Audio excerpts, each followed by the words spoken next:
Hello guys, മൗനരാഗത്തിൻ്റെ പുതിയ episode റിവ്യൂയിലേക്ക് സ്വാഗതം.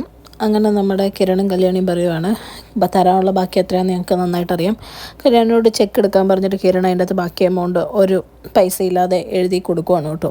എന്നിട്ട് പറയുവാണ്, നിങ്ങളെല്ലാം അനുഭവിച്ച് വിശ്വസിക്കും എന്നല്ലേ പറഞ്ഞത്, അതുപോലെ തന്നെ നിങ്ങൾ വിശ്വസിച്ചാൽ മതി. പക്ഷേ അപ്പോഴത്തേക്കും നിങ്ങൾക്ക് ഒരുപാട് നഷ്ടങ്ങൾ വരാതെ മാത്രം സൂക്ഷിച്ചോളാൻ പറയുവാണ് കേട്ടോ കിരൺ. എന്നിട്ട് ചെക്ക് കൈമാറിയിട്ട് കിരണും കല്യാണി അവിടെ നിന്ന് ഇറങ്ങുവാണ്. പക്ഷേ പോകുന്നതിന് മുമ്പ് കല്യാണി പറയുന്നുണ്ട്, എന്നാലും ചേച്ചിക്ക് ഇങ്ങനെ ഒരു അബദ്ധം പറ്റിയല്ലോ, ചേച്ചി ഇങ്ങനെ ഒരു മണ്ടത്തരം എങ്ങനെ കാണിച്ചതെന്ന് ചോദിക്കുമ്പോഴത്തേക്കും കല്യാണിയോട് ഇച്ചിരി കടുപ്പിച്ചതിന് കാർത്തി പറയുന്നുണ്ട്, ഞാൻ മണ്ടത്തരം കാണിച്ചോട്ടെ, നിങ്ങൾക്ക് കുഴപ്പമൊന്നുമില്ലല്ലോ എന്ന്. അങ്ങനെ സങ്കടപ്പെട്ട് അവരവിടെ നിന്ന് ഇറങ്ങുവാണ് കേട്ടോ. ഇറങ്ങുമ്പോൾ കാർത്തിക മനസ്സിൽ പറയുന്നുണ്ട്, ഇപ്പം നിങ്ങൾ വേദനിച്ചതിൻ്റെ കാരണം എന്താണെന്ന് നിങ്ങൾക്ക് പിന്നെ മനസ്സിലാവും, എൻ്റെ ലക്ഷ്യം എന്താണെന്ന് മനസ്സിലാവുമ്പോൾ നിങ്ങൾ എന്നോട് ക്ഷമിക്കും എന്നൊക്കെ പറയുവാണ് കേട്ടോ. എന്നിട്ട് പറയുകയാണ്, ഇങ്ങനൊരു അനിയനെ അനിയത്തിനാണ് ഞാൻ ആഗ്രഹിച്ചത്, എത്ര സത്യസന്ധരായിട്ടുള്ള ആൾക്കാരാണ് ഇവരെന്നൊക്കെ ഇങ്ങനെ ചിന്തിച്ചുകൊണ്ട് കാർത്തിക ഇരിക്കുന്നതാണ് കാണിക്കുന്നത്. പിന്നെ കാണിക്കുന്ന കിരണും കല്യാണിയും കൂടെ വീട്ടിലെത്തുവാണ് കേട്ടോ. വീട്ടിലെത്തുമ്പോൾ ദീപയോട് നടന്ന കാര്യങ്ങളൊക്കെ പറയുവാണ്. അപ്പോഴേക്കും ദീപയ്ക്കും ആകെ വിഷമമാവുകയാണ് കേട്ടോ. ദീപ പറയുവാണ്, എന്നാലും ആ മോളോട് പറഞ്ഞ് മനസ്സിലാക്കേണ്ടതായിരുന്നു എന്ന് പറയുമ്പം കിരൺ പറയുന്നുണ്ട്, നല്ല ആൾക്കാരെ ആരെങ്കിലും സ്വാധീനിച്ച് കഴിഞ്ഞ് കഴിഞ്ഞാൽ പിന്നെ അവരെ അതിൻ്റെ ചീത്ത വശങ്ങളൊന്നും നമ്മൾ പറഞ്ഞു എടുത്തു കഴിഞ്ഞാൽ പിന്നെ സ്വീകരിക്കത്തില്ലമ്മേ, ആ അവസ്ഥയിലോട്ടായി എന്ന് പറയുവാണ്. എന്നിട്ട് ആകെ അവർ വിഷമിച്ച് നിൽക്കുന്ന സമയത്ത് ദീപ പറയുന്നുണ്ട് കല്യാണിയോട്, മോളെ മോക്കിന്നൊരു ലെറ്റർ വന്നായിരുന്നു എന്ന് പറഞ്ഞ് ഒരു ലെറ്റർ എടുത്തു കൊടുക്കുവാണ് കേട്ടോ.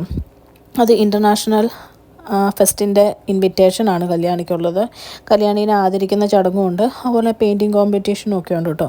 ഇതൊക്കെ കേൾക്കുമ്പോൾ കല്യാണിക്ക് ഭയങ്കര സന്തോഷമാവുകയാണ്. കിരൺ പറയുന്നുണ്ട്, പണ്ട് കിരൺ കല്യാണിയുടെ ഡീറ്റെയിൽസൊക്കെ അയച്ചു കൊടുത്തിരുന്നു. അവൾ തൊഴുത്തിൽ നിന്ന് മിണ്ടാത്തൊരു പെങ്കൊച്ച് ഈ അവസ്ഥയിലെത്തിയ കഥയൊക്കെ അതിൻ്റെ താടി ചെയ്തിരുന്നു, അതിൻ്റെ ഭാഗമായിട്ടാണ് ആദരിക്കുന്നതെന്നൊക്കെ പറയുവാണ്. അപ്പോൾ കല്യാണി ചോദിക്കുന്നുണ്ട്, നമ്മൾ പോകുന്നുണ്ടോ എന്ന് ചോദിക്കുമ്പം കിരൺ പറയുക, തീർച്ചയായിട്ടും പോകുന്നുണ്ട്. ഇന്ന് നിനക്ക് ഒരുപാട് വിഷമങ്ങളുണ്ടായി, അതിനൊക്കെ ദൈവം നിനക്ക് പകരമായിട്ട് കൊണ്ട് തന്നതാണ് ഈ സന്തോഷം. 27-ാം തീയതി ഈ മാസമാണ് പോകേണ്ടത്. ഫ്ലൈറ്റ് ടിക്കറ്റ് സഹിതം എല്ലാം ഫ്രീയാണ്, എല്ലാവരും അയച്ചു തന്നിട്ടുണ്ട്, നമുക്ക് ഉറപ്പായിട്ടും പോകണമെന്ന് പറയുവാണ് കേട്ടോ. അതൊക്കെ കേൾക്കുന്ന കല്യാണിക്ക് ഭയങ്കര സന്തോഷമാവുകയാണ്. കല്യാണി കിരണെ കെട്ടിപ്പിടിക്കുന്നുണ്ട് കേട്ടോ. അതേപോലെ കിരൺ പയ്യകത്തോട്ട് പോവുകയാണ്. പിന്നെ ദീപ പറയുന്നുണ്ട്, നേരാ മോളെ, മോൻ പറഞ്ഞ പോലെ നമ്മൾ ഒരുപാട് അനുഭവിച്ചിട്ടല്ലേ വന്ന്, എൻ്റെ മോൾ എന്തോരം ബുദ്ധിമുട്ടിൽ നിന്ന് ഈ ലെവലിലോട്ട് എത്തിയെന്ന് നമുക്കറിയാമല്ലോ, അതുകൊണ്ട് തീർച്ചയായിട്ടും പോകണം, നമുക്ക് തന്ന ദൈവത്തിൻ്റെ ഏറ്റവും വലിയ അനുഗ്രഹമായിട്ട് തന്നെ ഇതിനെ കണക്കാക്കണം എന്നൊക്കെ പറയുവാണ് കേട്ടോ. അതൊക്കെ കേൾക്കുമ്പോൾ കല്യാണിക്കും ഭയങ്കര സന്തോഷമാവുകയാണ്. പിന്നെ കാണിക്കുന്ന രാത്രിയിലത്തെ സീനാണ്. അവർ ഫുഡ് എടുത്ത് കഴിക്കാൻ വേണ്ടി ഇരിക്കുന്ന സമയത്ത് ന്യൂസ് കേട്ടോണ്ടാണ് കേട്ടോ കഴിക്കാനിരിക്കുന്നത്. ആ സമയത്ത് ന്യൂസിൽ പറയുന്നുണ്ട്, ഈ ഇടയ്ക്ക് സിറ്റിയിൽ നടന്ന മോഷണങ്ങൾ 3 യുവാക്കളാണ് ഒരു ചെറുപ്പക്കാരൻ്റെ തലയടിച്ച് മോഷണശ്രമം നടത്തിയെന്ന് പറയുന്നുണ്ട്. അപ്പോൾ ഇത് കേൾക്കുമ്പോഴത്തേക്കും കല്യാണി പറയുന്നുണ്ട്, അവനാണോ എൻ്റെ അനിയനാണോ ഇനി ഇത് ചെയ്ത് പറയാൻ പറ്റില്ല, അവൻ പുറത്തിറങ്ങിയിട്ടുണ്ടല്ലോ, വേണമെങ്കിൽ അച്ഛനെയോടെ കൂട്ടിയിട്ടായിരിക്കും ഇപ്പോൾ അവനത് ചെയ്യുന്നതെന്ന് പറയുവാണ്. അത് കേട്ടുകൊണ്ട് വരുന്ന കിരൺ പറയുവാണ്, പറയാൻ പറ്റില്ല, ഇപ്പോൾ ഒരുപാട് കാശ് വരുന്നുണ്ട് പ്രകാശിൻ്റെയും മോൻ്റെയും കയ്യിൽ, അതുകൊണ്ട് എവിടുന്ന് വേണേലും ആവാം, നമുക്കൊന്നും പറയാൻ പറ്റാത്ത അവസ്ഥയാണ്. ഇപ്പം കാർത്തികയാണോ അല്ലാതെ ഇവൻ വല്ലതും മോഷ്ടിച്ചാണോ കൊണ്ടുവരുന്നതെന്നൊന്നും നമുക്കറിയില്ലല്ലോ എന്ന് പറയുവാണ് കേട്ടോ. ആ സമയത്ത് ദീപ പറയുന്നുണ്ട്, ഇവനെയും കൊണ്ട് എനിക്കൊരു സ്വസ്ഥതയില്ലാത്ത അവസ്ഥയായല്ലോ, എന്ത് ചെയ്യുന്നേ, ഇനി ഒരു തവണയും കൂടി ഇവനെ പോലീസ് പിടിച്ചു കഴിഞ്ഞ് കഴിഞ്ഞാൽ ഇതിൻ്റെ കാര്യത്തിൽ തീരുമാനമായി എന്ന് കല്യാണിയും പറയുവാണ്. ആ സമയത്ത് കിരൺ പറയുകയാണ്, എന്തേലും ആയിക്കോട്ടെ, നമ്മളിനി കൂടുതലായിട്ട് അതിൻ്റെ കാര്യങ്ങളൊന്നും ചിന്തിക്കേണ്ട. കല്യാണി പറയുന്നുണ്ട്, പോലീസിനെ നമുക്കൊന്ന് അറിയിച്ചാലോ, ഇവൻ പുറത്തിറങ്ങിയിട്ടുണ്ടെന്ന് പറയുമ്പോഴും കിരൺ പറയുന്നുണ്ട്, അതിൻ്റെ ഒന്നും ആവശ്യമില്ല, അങ്ങനെയുള്ള ആൾക്കാരെ ഓട്ടോമാറ്റിക്കലി പോലീസ് ലിസ്റ്റിൽ ആക്കിയിട്ടുണ്ടായിരിക്കും, ഇപ്പം നോട്ട് ഡൗൺ ചെയ്തിട്ടുണ്ടായിരിക്കും, എന്തൊരു തീരുമാനം പോലീസ് തന്നെ എടുത്തോളും എന്നൊക്കെ പറയുവാണ് കേട്ടോ. ഇതൊക്കെ കേട്ടിട്ട് കല്യാണിയോടും അമ്മയോടും പറയുവാണ്, സ്വന്തം അമ്മയാണോന്ന് പോലും നോക്കുകയല്ല, തലയടിച്ച് പൊട്ടിക്കാനാവും മടിക്കത്തില്ല, അതുകൊണ്ട് എപ്പോഴും അമ്മ വീട്ടിൽ സുരക്ഷിതമായിട്ട് തന്നെ ഇരിക്കാൻ ശ്രമിക്കണം, വാതിലൊക്കെ അടച്ചിട്ടിരിക്കണം എന്ന് പറയുവാണ് കേട്ടോ. എന്നിട്ട് കിരൺ തന്നെ പോയി മെയിൻ ഡോറൊക്കെ അടയ്ക്കുവാണ്. എന്നിട്ട് അവരെല്ലാം ഫുഡ് കഴിച്ചിട്ട് കിടക്കുന്നതാണ് കേട്ടോ കാണിക്കുന്നത്. പിന്നെ കാണിക്കുന്ന നിഷയുടെ കല്യാണമാണ്. നിഷ പുതിയൊരു ആർട്ടിസ്റ്റാണ് കേട്ടോ, പഴയൊരു കുട്ടിയല്ല, ആ കുട്ടി മാറിയിട്ട് വേറൊരു കൊച്ചിനാണ് കാണിക്കുന്നത്.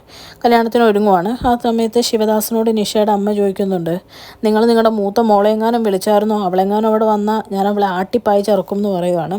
അപ്പോൾ ശിവദാസൻ പറയുന്നുണ്ട്, ഞാനെങ്ങനെ വിളിക്കാനാണെന്ന് ചോദിക്കുമ്പോഴത്തേക്കും നിഷ പറയുന്നുണ്ട്, അച്ഛൻ വിളിച്ചിട്ടുണ്ടായിരിക്കും, കല്യാണക്കുറി കിട്ടുന്നവർക്ക് മാത്രമല്ലേ എവിടെ അഡ്രസ്സെന്ന് അറിയത്തുള്ളൂ ഓഡിറ്റോറിയത്തിൻ്റെ, വന്നിട്ടുണ്ടെങ്കിൽ അച്ഛൻ വിളിച്ചിട്ട് തന്നെ ആയിരിക്കും എന്ന് പറയുമ്പോൾ ശിവദാസൻ ഉരുണ്ട് പറഞ്ഞിട്ട് പറയും, ഞാനെങ്ങും ആരോടും പറഞ്ഞിട്ടില്ല, പിന്നെ വന്നാലും ഇറങ്ങിപ്പോകാനൊന്നും എനിക്ക് പറയാനും പറ്റത്തില്ല എന്ന് പറയുവാണുണ്ടോ.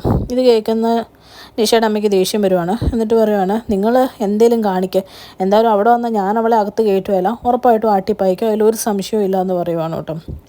എന്നിട്ട് നിഷയുടെ ഫ്രണ്ട്സിനോട് പറയുകയാണ് അവളെ ഒളിച്ചോടിയതുപോലും അവൾക്കിഷ്ടം പ്രകാരത്തിലാണ് കുടുംബത്തിന് മാനക്കേടുണ്ടാക്കാൻ. ഇനിയിപ്പോൾ കാശിന് വേണ്ടിയിട്ടാണ് വരുന്നത്. എൻ്റെ മോൾ ഇവിടെ നിന്ന് അമേരിക്കയ്ക്ക് പോയാൽ ഞങ്ങൾക്കും ആ പുറകെ പോകാമായിരുന്നു, സമാധാനം ഉണ്ടായിരുന്നു എന്നൊക്കെ പറയുവാണ്.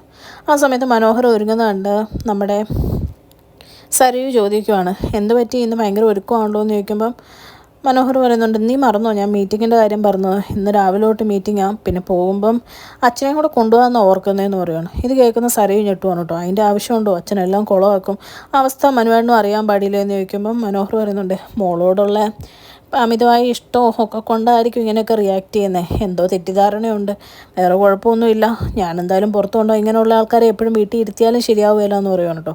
അപ്പോൾ സരയു പറയുന്നുണ്ട്, കാര്യമൊക്കെ ശരിയാണ്, പക്ഷേ അച്ഛൻ്റെ ഇപ്പോൾ സ്വഭാവം മനുവേട്ടനും അറിയാമല്ലോ, ഇത് ഞാനത്ര പ്രോത്സാഹിപ്പിക്കുന്നില്ല, പിന്നെ മനുവേട്ടൻ്റെ ഇഷ്ടം, എന്നാലും ഇടയ്ക്കൊക്കെ എന്നെ വിളിക്കണം കേട്ടോ എന്ന് പറയുവാണ്. ഇത് കേൾക്കുന്ന മനോഹർ പറയുകയാണ്, ഇതാ പെൺപിള്ളേർ കുഴപ്പം, മീറ്റിംഗ് തുടങ്ങിക്കഴിഞ്ഞാൽ പിന്നെ സമയം കിട്ടുമല്ലോ, മോള് വിഷമിക്കേണ്ട, പ്രഗ്നൻസി എല്ലാം കഴിഞ്ഞ് മോളുവിനോട് കൂട്ടിക്കൊണ്ടായിരിക്കുമല്ലോ ഞാൻ ബിസിനസ് മീറ്റിങ്ങിന് പോകുന്നതെന്ന് പറഞ്ഞ് ഒരു ഉമ്മയൊക്കെ കൊടുത്തിട്ട് ഇറങ്ങുന്നതായിട്ടാണ് കാണിക്കുന്നത് കേട്ടോ. ചാനൽ ഇഷ്ടപ്പെട്ടാൽ ലൈക്ക് ചെയ്യാനും സബ്സ്ക്രൈബ് ചെയ്യാനും കമൻറ്റ് ചെയ്യാനും മറക്കരുത്. Thank you.